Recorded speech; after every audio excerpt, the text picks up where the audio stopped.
भगवद्गीता अध्याय 1 श्लोक 3।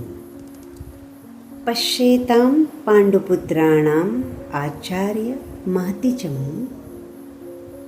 व्यूढां द्रुपदपुत्रेण तव शिष्येन धीमता।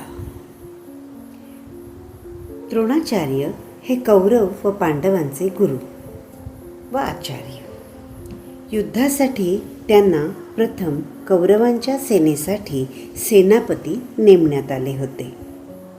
द्रौपदीचे वडील राजा द्रुपद व गुरु द्रोणाचार्य यांच्यामध्ये भांडण झाल्याने द्रुपदाचे राज्य सोडून ते कौरवांकडे आले होते, परंतु त्या अगोदर त्यांनी राजा द्रुपदाचा पुत्र धृष्टद्युम्न याला शिक्षण दिलेले होते।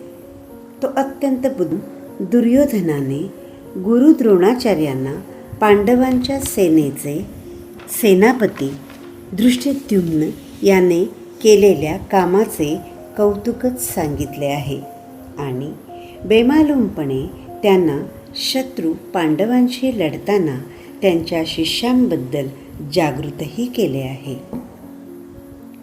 हे आचार्य, तुमचा अत्यंत बुद्धिमान शिष्य द्रुपदपुत्र याने अतिशय कौशल्याने विशाल अशा पांडवसेनेची केलेली व्यूहरचना पहा।